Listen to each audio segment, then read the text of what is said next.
Semuanya pun ikut serta ke lokasi di mana keranda tersebut waktu itu diletakkan. Tidak ada, Pak. Setelah posisi keranda yang tadi diletakkan di sana, setelah di center itu tidak ada. Rasain kamu, enak kan dikerjain kami? Pak Suryadi ketakutan, ngigau, au, hal-hal yang tidak terjadi di situ. Ini adik kamu sedang ngilmu apa? Ketertarikan makhluk itu kepada adiknya kamu karena adik kamu itu sedang melakukan sesuatu hal yang dimana makhluk itu suka.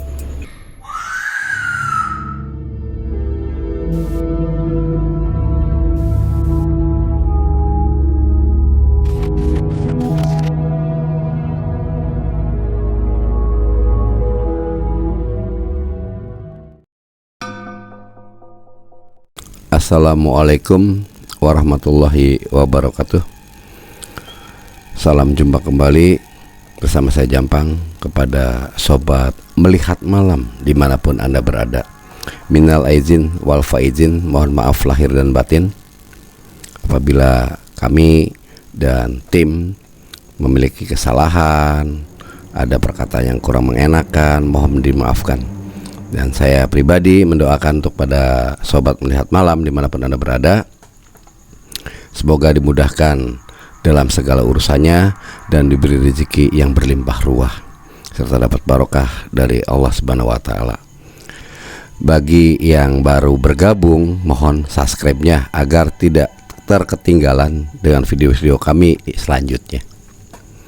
Pada video kali ini saya akan menceritakan sebuah pengalaman dari subscriber yang meminta ceritanya ditayangkan. Inisialnya itu S. Saya sebut aja itu Suryadi ya. Suryadi memiliki pengalaman yang dialami oleh dirinya, yaitu dia mengusung jenazah ataupun keranda jenazah yang tidak ada jenazahnya, dan kerajanya ke si keranda tersebut raib, hilang entah tanpa kerana pada saat di pemakaman.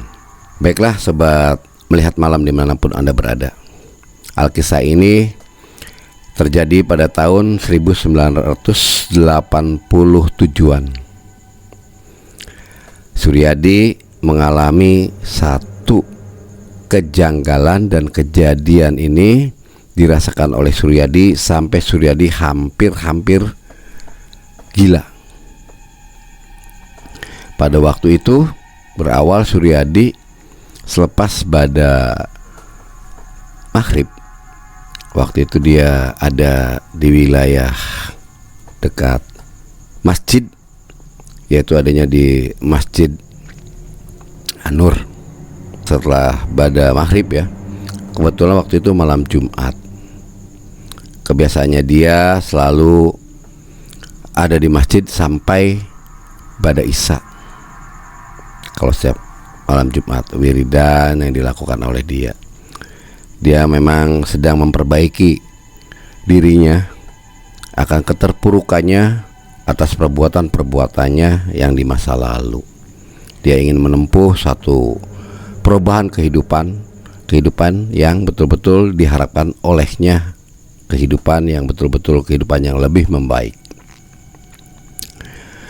Selepas pada Isya, Suryadi karena wiridnya udah tuntas, udah selesai yang diwiridkannya, dia keluar menghirup udara dan mengendorkan otot-otot karena kecapean. Lumayan juga cukup melelahkan, pinggang pun terasa denyutnya banyak ya, kerasa kencang, panas, pantatnya juga karena wirid aja duduk terlalu lama, sehingga dia meninggalkan di ruangan masjid, keluar untuk mencari minuman untuk melepas dahaga. Waktu itu Suryadi berlenggang mendekati salah satu warung, di mana di warung itu dekat tikungan ada di dekat wilayah pasar.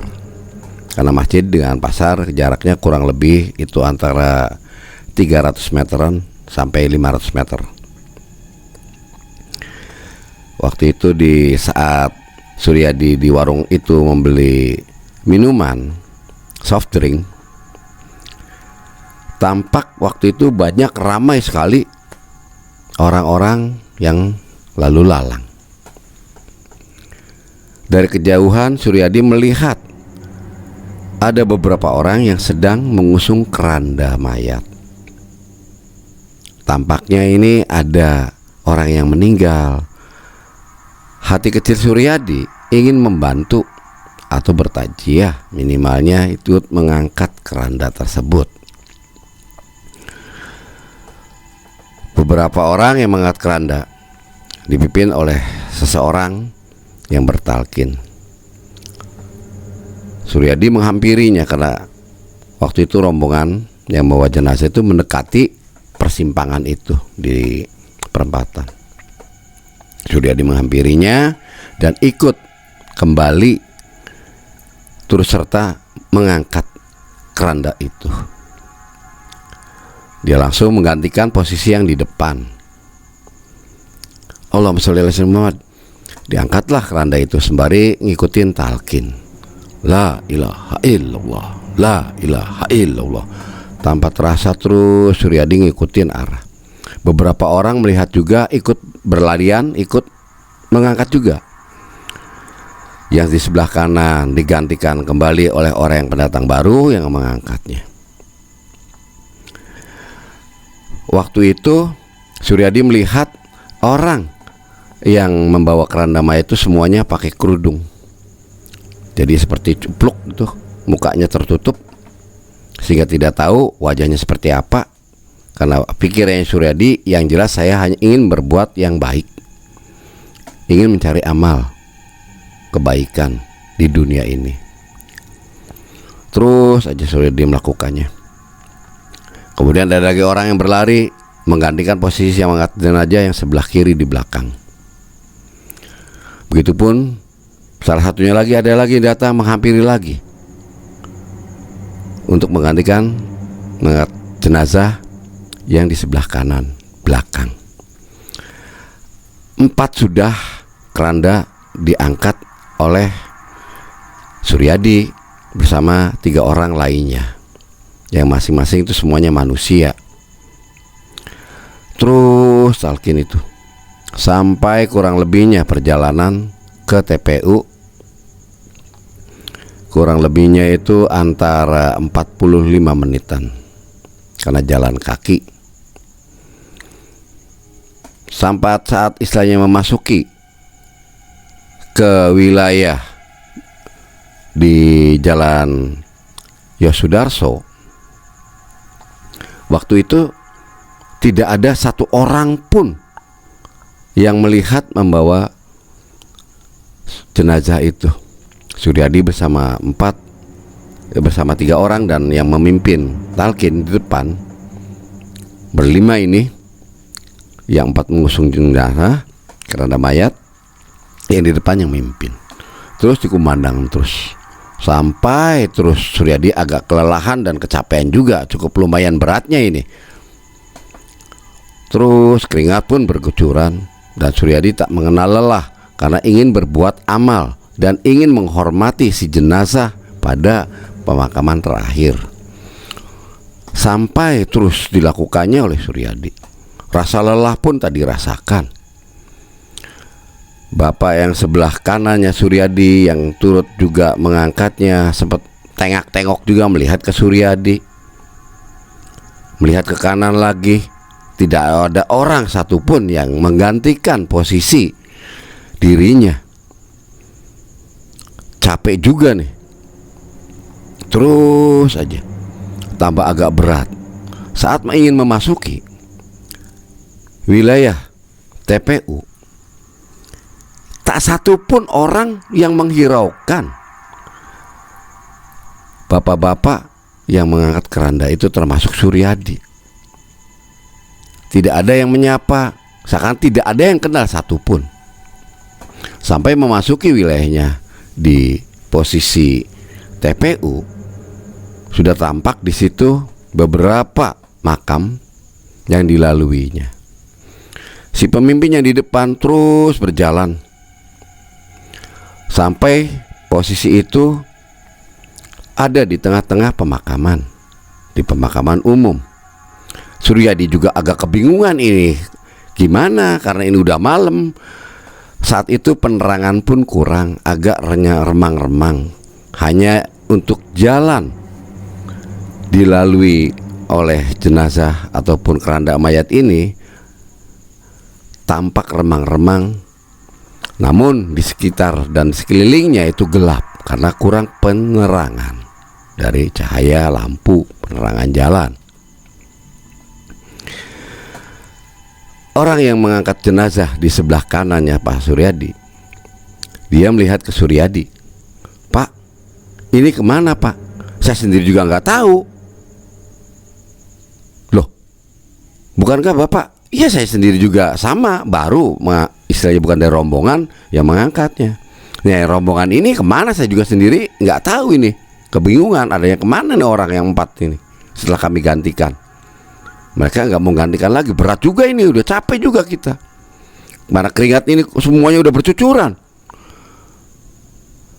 Salah satu ucapan dari pengangkat keranda jenazah di belakang Suryadi, yaitu posisinya sebelah kiri, "Pak, ini kemana arahnya Pak? Udah capek juga nih Pak, lelah Pak." "Ya udah kalau gitu kita berhenti dulu sembari cari tahu ini." Yang memimpin di depan itu terus berjalan. La ilaha illallah. Semakin himpit dan semakin menyempit perjalanan dari jalanan yang diberi aspal. Agak kebingungan. Akhirnya sepakatlah orang berempat itu termasuk Suryadi untuk berhenti sembari melihat ke kanan ke kiri di mana harus mayat ini dikebumikan.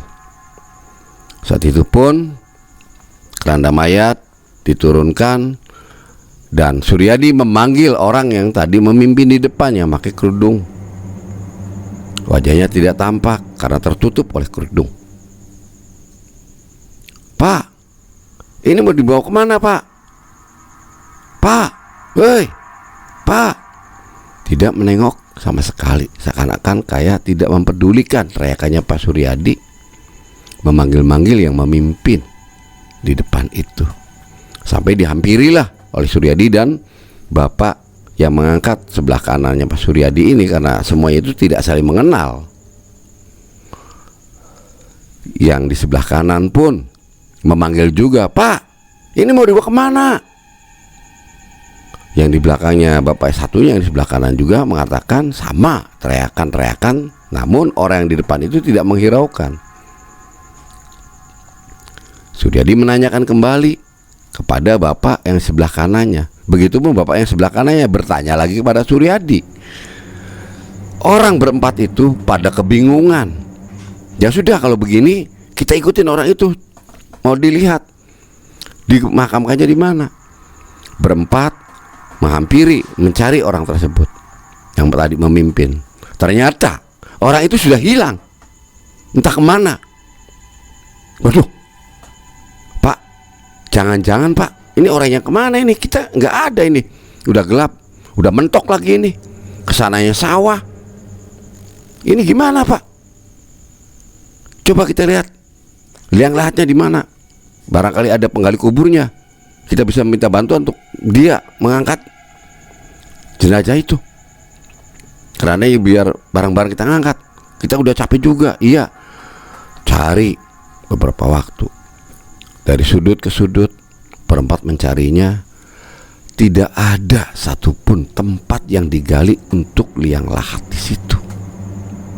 Mulai panik dan kebingungan Suryadi bersama teman-teman yang mengangkat tadi itu.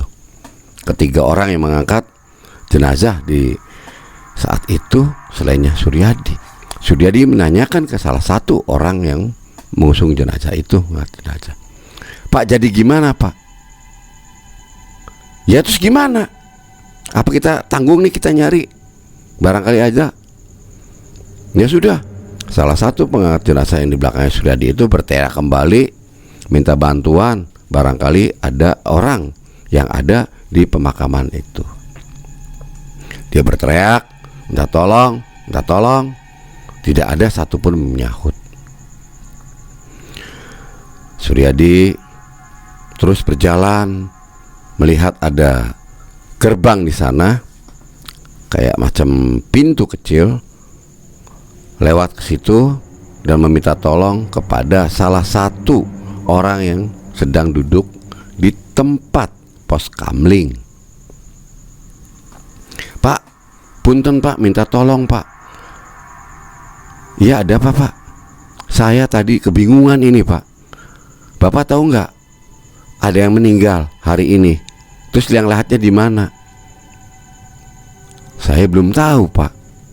Itu jenazahnya Pak. Saya tinggalkan di tengah. Kami semuanya udah kelelahan nih Pak.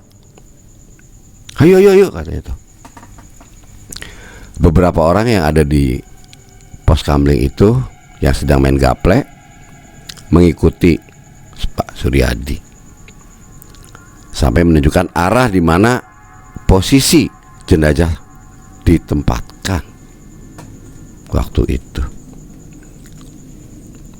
Keranda mayat atau keranda jenazah itu disamperi oleh Suryadi bersama bapak-bapak yang ada di pos kamling.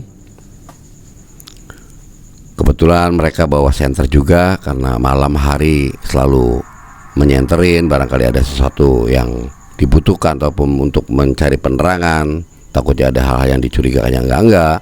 Mereka menyenteri wilayah yang ada di area pemakaman itu. Pak, tolong Pak, barangkali ini si penggali kuburnya udah pulang. Ini saya mencari liang lahatnya di mana. Waduh, saya sendiri nggak tahu Pak. Biasanya kalau istilahnya ada yang meninggal, ada yang menggali, ya penggalinya juga itu salah satunya nih, penggali yang di sini.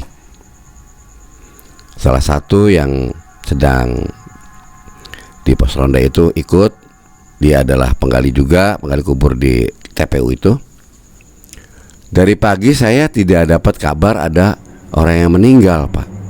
Masa iya ada tanpa ada pemberitahuan pada kami? Nggak mungkin, di sini ada pengurus Pak. Pengurus untuk pemakaman.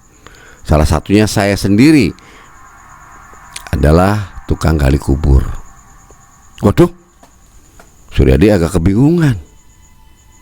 Cukup lumayan jauhnya dia mengangkat jenazah dengan keranda mayat itu. Cukup melelahkan juga. Keringat pun masih bercucuran.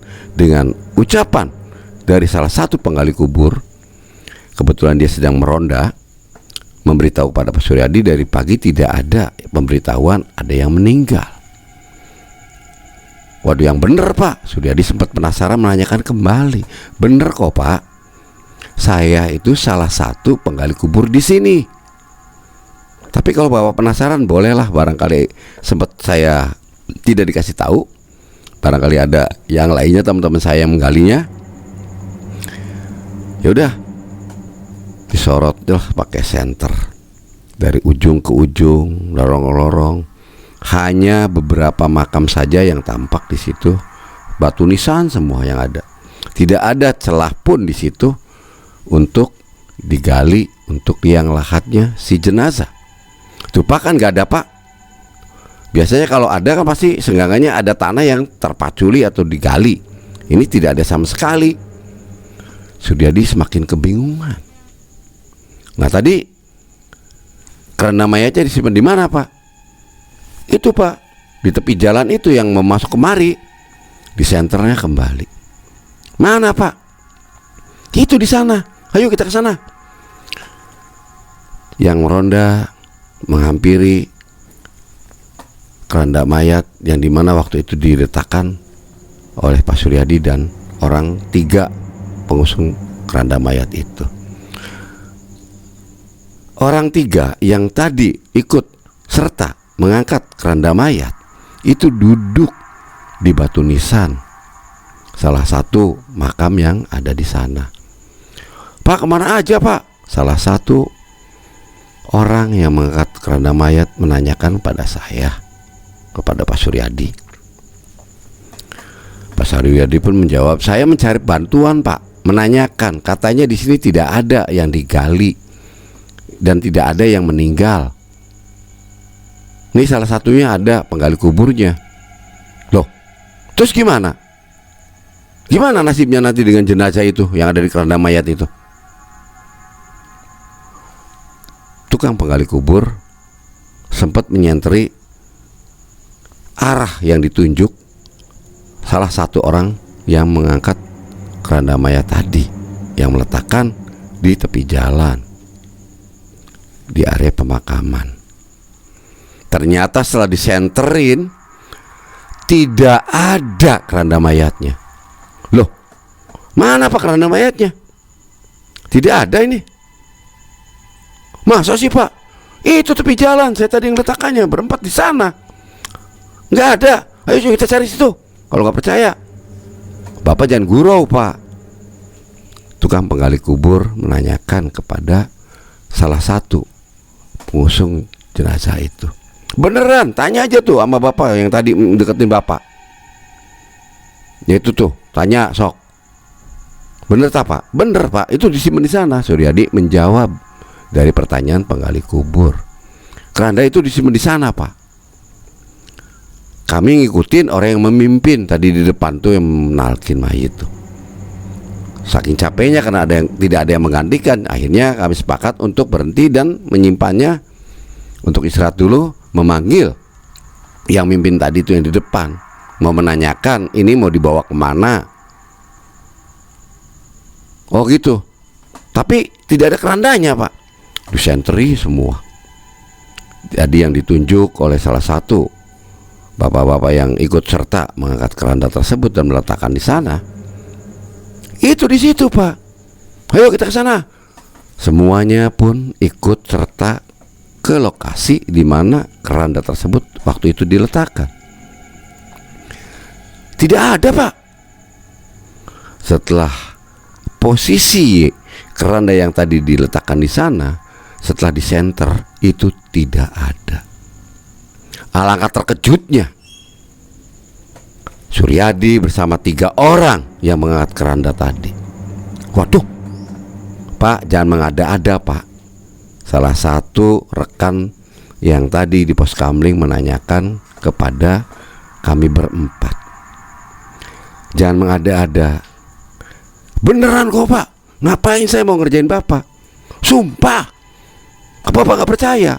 Saya capek nih, keringetan. Mana mungkin? Salah satunya mengatakan, wah mana mungkin Pak, buktinya tidak ada kerandanya. Mana? Tuh, kata Bapak di sini, buktinya mana? Gak ada. Suryadi pun garuk-garuk kepala, kebingungan, kok kerandanya tidak ada. Orang yang salah satu tadi memimpin pun tidak ada. Arah yang diikutinya ternyata itu mentok ke area pesawahan. Tambah kebingungan Suryadi. Bahkan 3 orang yang ikut serta tadi mengangkat keranda mayat itu kebingungan juga. Waduh, jangan-jangan kita udah, kata salah satu orang yang di pos kamling itu. Udah, kita tinggalkan tempat ini. Jangan pikirannya negatif. Udah, kita keluar dari area ini. Kebetulan saya biasa di sini dan biasa kumpul di sini. Ayo kita keluar. Setelah keluar dari area TPU, diajaklah kami semua untuk minum. Diceritakanlah oleh saya awal-awal sampai tuntasnya cerita tersebut. Dan bapak-bapak itu juga semua yang ada di sana pada kebingungan dan terheran-heran. Ya sudah Pak, karena ini udah larut malam, capek juga Bapak, lebih baik Bapak pulang aja istirahat. Barangkali keluarga Bapak menunggu Bapak. Semuanya pun mengikuti anjuran dari salah satu bapak-bapak yang ada di pos kamling itu. Malam pun berlalu, Pak Suryadi pun merebahkan diri di dalam kamar untuk tidur sembari memikirkan hal itu terjadi. apa yang telah dialaminya, apa yang telah dirasakannya, capeknya minta ampun, beratnya minta ampun yang dipikul oleh dia. Sembari mikir, rasa ngantuk dan akhirnya tertidur. Saat tertidur itulah Pak Suryadi didatangin oleh kelima orang yang berkerudung itu. Sempat Pak Suryadi diomong yang tidak-tidak. Kamu kurang ajar. Kamu menelantarkan saya. Kamu tidak bisa memberikan kebahagiaan kepada saya untuk membantu. Hahaha. Salah satunya menunjuk-nunjuk lagi Pak Suryadi. Rasain kamu. Enak kan dikerjain kami? Pak Suryadi ketakutan. Ngigau, au. Hal-hal yang tidak-tidak terjadi di situ. Wajahnya tampak sama sekali tertutup oleh kerudung dan hitam. Tidak ada jelas-jelasnya wajah. Kosong. Meronta-rontalah Suryadi dalam tidurnya. Karena dari dua orang itu menarik-narik Suryadi. Ayo ikut kami, ayo ikut kami. Suryadi melawan, meronta dan meronta. Tak lama kemudian sampai terlemparkan Suryadi tersebut, dan Suryadi membentur salah satu meja yang ada di kamarnya dia, di mana meja itu terletaklah muk tempat minum, tersenggol sampai terjatuh dan mengeluarkan suara keras. Airnya pun menumpahi wajahnya dia, mengenai wajahnya. Dengan gaduhnya suara itu membuat orang rumah terbangun. Orang tuanya Pak Suryadi kaget, barangkali ada maling ataupun ada hal-hal yang tidak diinginkan.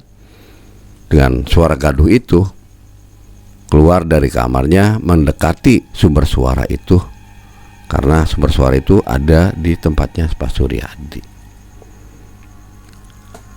Dihampirilah suara tersebut oleh kakaknya Suryadi.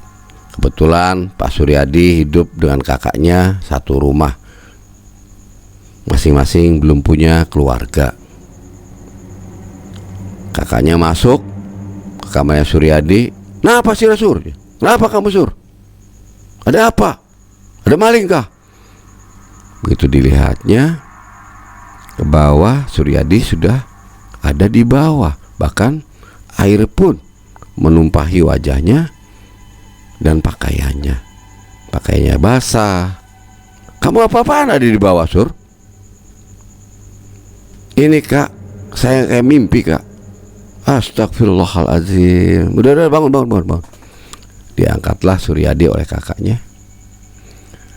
Dengan pikiran yang masih bingung, kejadian hari itu yang dialami oleh Suryadi.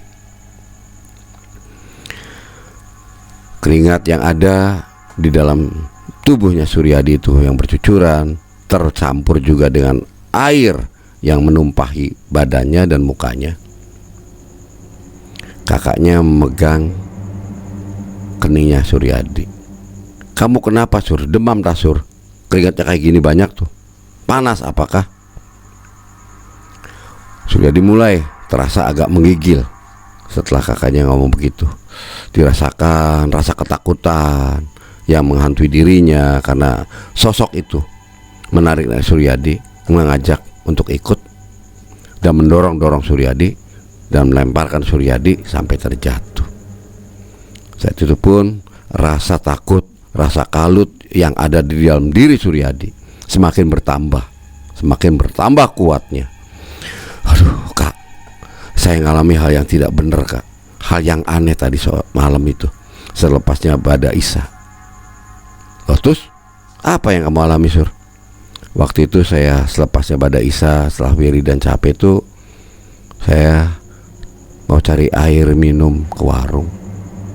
Suryadi memaparkan semuanya kepada kakaknya, kejadian yang dialaminya, sampai kakaknya pun terheran-heran dan terbingung-bingung. Ya udah Sur, kalau begitu minum obat aja nih, obat demam, untuk sementara menangani rasa dingin yang ada di dalam diri kamu. Menggigil pun terus dirasakan, tidak ada perubahan. Semakin larut semakin menggigil, semakin larut semakin menggigil. Kakaknya agak kebingungan melihat kondisinya Suryadi semacam itu, sampai keluar meninggalkan Suryadi untuk mencari pertolongan kepada tetangga. Datang ke salah satu tetangga yang dimana orang tersebut adalah orang yang dekat dengan keluarganya Suryadi, yaitu kakaknya Rudi, namanya Pak Hanan. Dihampiri rumahnya Pak Hanan, diketuknya, dan Pak Hanan pun tak lama kemudian keluar menyambut kehadiran Rudi. Ada apa, Rud? Suryadi, Pak. Nan, tolongin adik saya. Kenapa? Menggigil dari malam sampai sekarang masih menggigil. Ayo tolong ke sana. Pak Hanan sedikit mengerti tentang hal-hal yang di luar daripada medis. Anggaplah dia orang mengerti dan paham tentang hal-hal yang bersangkutan dengan hal gaib. Disampainya Suryadi. Begitu masuk ke ruangnya, kamarnya Suryadi, Pak Hanan ini agak terhempas hawa panas yang ada di dalam ruangan tersebut. Pak Hanan menahan derapnya Rudi untuk masuk lebih duluan ke kamarnya Suryadi.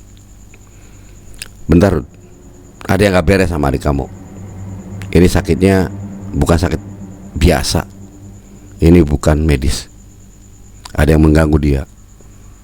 Bentar, dibacain doa-doa oleh Pak Hanan.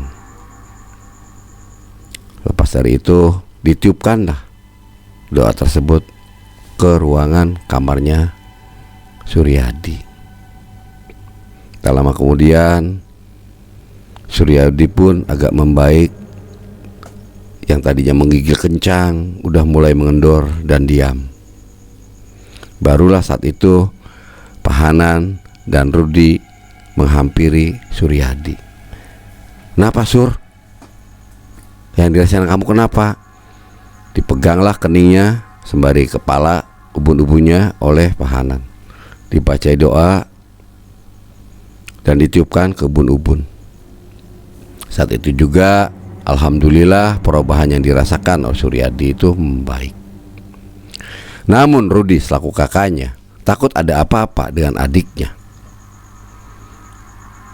Segera mungkin dia membawanya ke dokter untuk diperiksa. Bawanya ke dokter. Kebetulan dokter praktek buka jam 8. Dan waktu itu pun sudah memasuki perubahan waktu. Diperiksalah Suryadi oleh dokter. Dokter pun kebingungan. Tidak ada tanda-tanda penyakit demam yang ada di dalam diri Suryadi. Diperiksa mataskop. Dokter pun bingung. Dipegang kembali nadinya yang ada di batang leher, denyutnya normal. Kembali lagi pada urat nadi yang ada di pergelangan tangan, dipegang, dihitung lagi, normal. Pak, Bapak sakit apa? Justru itu, dokter menanyakan kepada Suryadi. Kakaknya Suryadi yang menjawab, yaitu Rudi. Justru itu, Pak Dokter, saya datang kemari itu ingin tahu adik saya sakit apa. Kok Pak Dokter berbalik bertanya kepada saya? Mana mungkin saya tahu tentang masalah medis. Begini, Pak. Dokter itu menjawab dan menjelaskan kondisinya Suryadi yang sebenarnya. Secara medis Suryadi tidak memiliki sakit. Detak jantung normal, suhu tubuh pun normal. Aneh. Ini kayaknya nggak sakit apa-apa, Pak. Udah, lebih baik Bapak pulang aja. Karena khawatir terjadi hal-hal yang tidak diinginkan kepada adiknya, Rudi tetap ngotot kepada dokter tersebut agar segera diperiksa dengan teliti. Dicek ulanglah kembali. Diperiksanya kembali Suryadi oleh dokter, dan dokter tersebut tidak menemukan keganjilan satu penyakit yang ada di tubuhnya Suryadi. Apalagi penyakit yang mengarah pada posisi demamnya Suryadi. Udah dok, gimana caranya? Saya ingin tahu. Ya sudah, kalau memang Bapak memaksakan, saya meminta ambil sampel darahnya ya, untuk dicek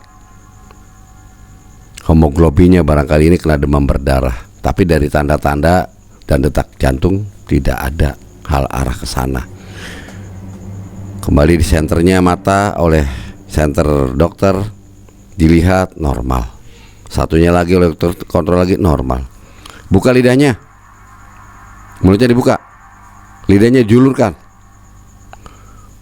Suryadi mengikuti instruksi dokter. Dibukalah rongga mulutnya Suryadi dan menjulurkan lidahnya. Dilihat oleh dokter center normal. Tidak ada kendala yang lain. Normal Pak, nggak ada kendala yang lain. Ya tapi saya khawatir dok. Tolong dok, selamatkan adik saya dok. Tolong dok. Makanya saya datang kemari itu minta pertolongan dokter untuk diperiksa. Maksa si Rudi itu untuk diperiksanya kembali adiknya oleh dokter. Ya sudah, dokter ngambil jarum dan untuk ngambil tes darah yang ada di jarinya Suryadi. Beberapa tetes darah diambil untuk sampel penelitian. Masuk, dokter tersebut membawa ke ruangan untuk diteliti lewat mikroskop dan lewat X-ray. Tidak menunjukkan adanya gejala penyakit ke arah demam maupun ke arah penyakit demam berdarah. Hemoglobinnya pun standar, denyutnya dia pun standar, tensi darahnya normal. Ini sakit apa? Dokter pun bingung. Ini Pak, hasil tesnya tidak menunjukkan ini tidak ada sakit ke arah demam berdarah. Hemoglobinnya pun normal. Rudi agak kebingungan dengan penjelasannya dokter tersebut bahwa adiknya dinyatakan tidak sakit apa-apa. Namun sedikit mengingat cerita yang dituturkan oleh adiknya, apa yang dialami oleh adiknya. Jadi harus bagaimana dok? Karena adik saya tuh mengalami sebelum ini, menceritakan kembali apa yang diceritakan Suryadi kepada kakaknya. Si Rudi ini kakaknya menceritakan kepada Pak Dokter apa yang telah dialami adiknya. Sudah Pak, lebih baik gini aja. Bapak lebih baik menanyakan kepada Pak Kiai ataupun yang lebih mengerti ke dunia klinik ataupun ke dunia yang betul-betul di luar medis Pak. Secara medis dinyatakan tidak sakit. Jadi harus bagaimana Pak? Ya sudah, kata dokter kepada Rudi, gini aja Pak, bawa adik Bapak pulang atau rujuk ke, nanya-nanya lah Bapak ke orang yang pintar tentang adiknya Bapak. Karena di sini diperiksa tidak ada sakit apa-apa. Sayang Pak, waktu saya. Kasihan masih banyak yang nunggu. Bukan saya mengusir, maaf ini anjuran saya, lebih baik Bapak datang ke orang yang ngerti paranormal atau kiai. Silakan Pak untuk dicek kepada paranormal ataupun Pak Kiai yang lebih mengerti tentang hal yang gaib. Karena secara medis sih normal. Itu saran saya. Ya terus bagaimana Pak? Ya udah, coba Bapak cari informasi saja. Itu saran saya loh, kata dokter kepada Rudi. Ya sudah Pak, terima kasih sekali atas anjurannya. Saya akan mencoba mencari informasi, mencari tahu orang yang bisa menangani kasusnya adik saya. Dikontrol kembali oleh Hanan dan Rudi penyakitnya si Suryadi itu. Masuk ke kamarnya. Begitu masuk ke kamarnya, Hanan pun agak kebingungan karena tidurnya Suryadi kok berpindah ke kamarnya Rudi. Loh Rud, Suryadi kok tidur di tempat kamu? Saya yang nyuruh, Nan. Dikontrol semua. Hanan pun agak berat sekali untuk menepis makhluk yang ada dalam tubuhnya si Suryadi. Waduh, berat nih Rud, kayaknya saya yang bentur agak kurang mampu nih. Lebih kita minta ke guru yuk, minta bantuan. Ya sudah, gimana baiknya? Ya udah, kita ambil motor di rumah, udah langsung aja ke guru, cerita dulu semuanya. Hanan bersama Rudi bergegas naik motor ke tempat gurunya Hanan. Setibanya di tempatnya gurunya Hanan dan bertemu dengan gurunya, menceritakan semua apa yang dialami Rudi pada gurunya Pak Hanan, yaitu Kiai Bajra. Saya sebut Kiai Bajra selaku gurunya Hanan. Pak Kiai Bajra mendengarkan dan manut-manut, meminta nama si penderita, nama lengkap dan nama orang tuanya. Disebutlah oleh Rudi, karena dia adiknya, dia hafal namanya dan nama orang tuanya. Dikasih tahu kepada Pak Kiai Bajra. Setelah menerima tulisan dari Pak Kiai Bajra, setelah menerima nih tulisan nih dari Rudi, Pak Kiai Bajra tersebut membacakan doa, mengontrol kondisi Rudi, si Suryadi, mengontrol kondisinya Suryadi. Apa yang diceritakan oleh Hanan selaku muridnya pun jadi sedikitnya memahami apa yang telah dilakukan oleh muridnya menangani kasusnya si Suryadi. Tersontak agak kaget juga. Ada salah satu makhluk yang penunggu keranda jenazah itu masuk ke tubuhnya si Suryadi. Dibacain doa-doa, dimasukkannya doa tersebut itu ke dalam air. Nih Nan, air ini tolong diminumkan kepada si penderita, yaitu Suryadi. Sebagian untuk mandi atau diusapkan ke wajahnya. Ingat Nan, ingat guru, kata Hanan menimbali kata-kata gurunya. Rudi saking penasarannya menanyakan perihal apa yang dialami oleh adiknya kepada gurunya Pak Hanan, yaitu Kiai Bajra. Pak Kiai, mohon maaf sebelumnya, tolong ceritakan apa yang dialami oleh adik saya. Ya sebenarnya sampai sakit begitu gimana Pak Kiai?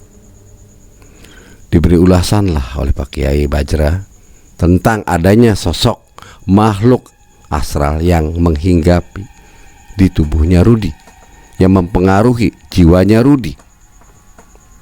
Diceritakannya semua, uraian demi uraian dari Pak Kiai Bajra itu kepada si Rudi.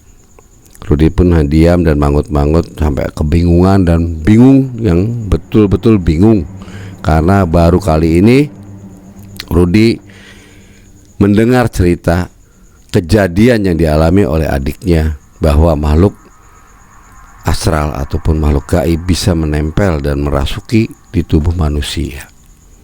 Ya mohon bantuannya Pak Kiai, kalau begitu segera mungkin dari jarak jauh Pak Kiai barangkali bisa untuk dilepaskannya dan diusirnya makhluk tersebut. Jangan ganggu adik saya.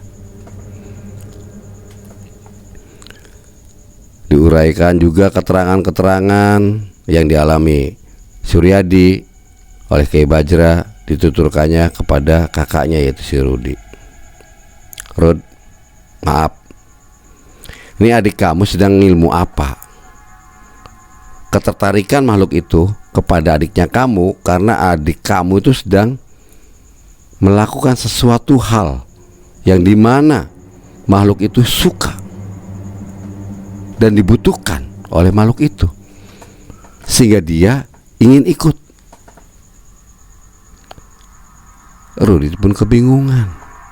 Ya memang selama ini yang diketahui oleh Rudi, adiknya itu sedang banyak tirakat, banyak puasa. Gini Pak Kiai, setahunya saya selaku kakak yang tiap harinya melihat kondisi adik saya, laku lampahnya, dia itu pernah menuturkan pada saya, dia menyesal sekali atas perbuatan-perbuatan yang dulu dia lakukan. Dia ingin bertobat dan ingin memperbaiki diri. Saat memperbaiki diri itulah dia banyak wirid, sholat tepat waktu, bahkan banyak melakukan kebaikan-kebaikan kepada masyarakat, kepada orang banyak. Walaupun yang namanya itu di jalan ada namanya beling ataupun pecahannya kaca ataupun paku ataupun kerikil yang sekiranya membahayakan orang, takut terinjak, oleh Suryadi itu ditepikan, dibuang ke tong sampah. Dari hal terkecil itu Suryadi memperbaiki. Dari sisi itulah saya mempercaya adik saya sedang memperbaiki dirinya. Dia perbuatannya pun sudah tidak dilakukan yang dulu-dulu itu, sudah banyak berubahnya. Pakai ini nih, ada sesuatu hal sehingga dia suka dan mengganggu. Mungkin ada sesuatu juga yang dirasakan oleh makhluk itu, dendam kepada Suryadi. Kurang paham Pak Kiai. Pak Kiai yang lebih mengerti, tolong terawang dan teropong, tolong ditangani Pak Kiai. Jangan kepalang menolong pada seseorang. Iya, maka itu kata Pak Kiai kepada Rudi. Saya menanyakan semuanya agar dengan mudah, satu persatu, step by step, di sisi mana saya harus bisa menanganinya, karena harus cari ujung pangkalnya. Sehingga saya banyak menanyakan perihal si Suryadi itu kepada kamu, Rud. Iya Pak Kiai, itulah tuturan apa yang saya ketahui. Akhirnya kembali Pak Kiai Bajra itu membaca doa, konsentrasi, sembari memejamkan mata, duduk diam tak bergerak, kurang lebihnya 15-20 menit. Tak sepatah kata pun yang keluar dari bibirnya atau dari mulutnya Kiai Bajra itu, dan tak ada satu gerakan pun di tubuhnya Kiai Bajra. Selepas itu baru Kiai Bajra memberitahu kepada muridnya itu Hanan dan kepada Rudi perihal adiknya.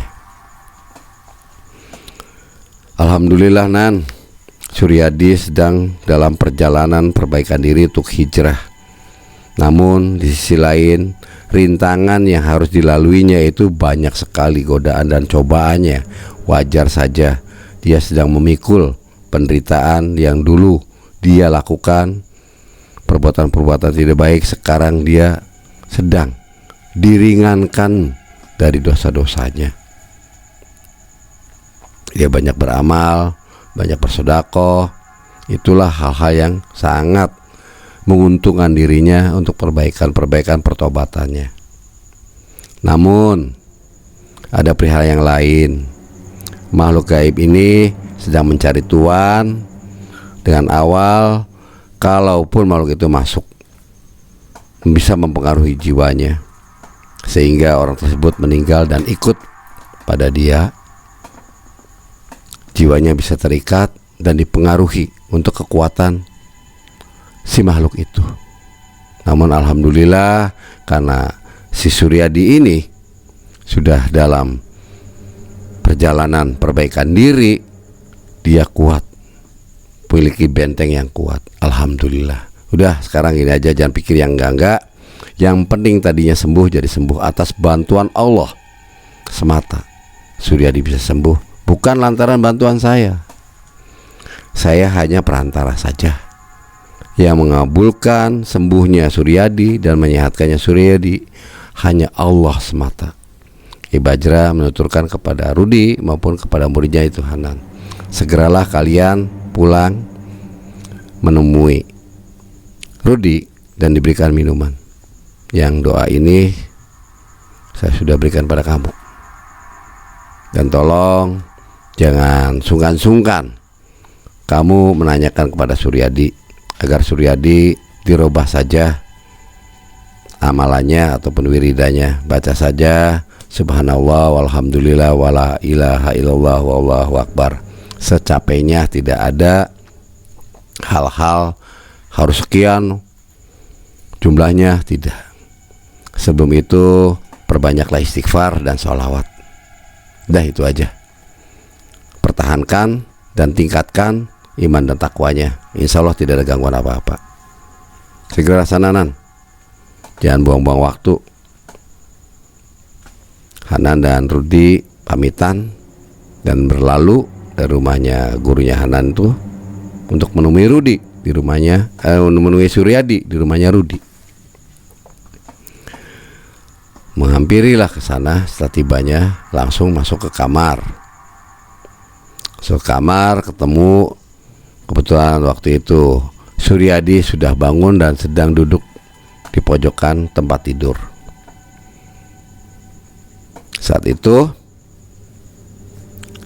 Hanan masih merasakan ada energi ataupun getaran negatif yang di ruangan itu.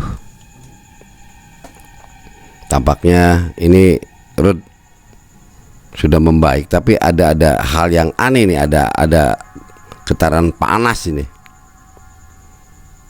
Udahlah, bismillah aja lah, lillahi ta'ala. Yuk kita minumkan. Baca doa, 2 kalimat syahadat langsung diucapkan oleh Hanan.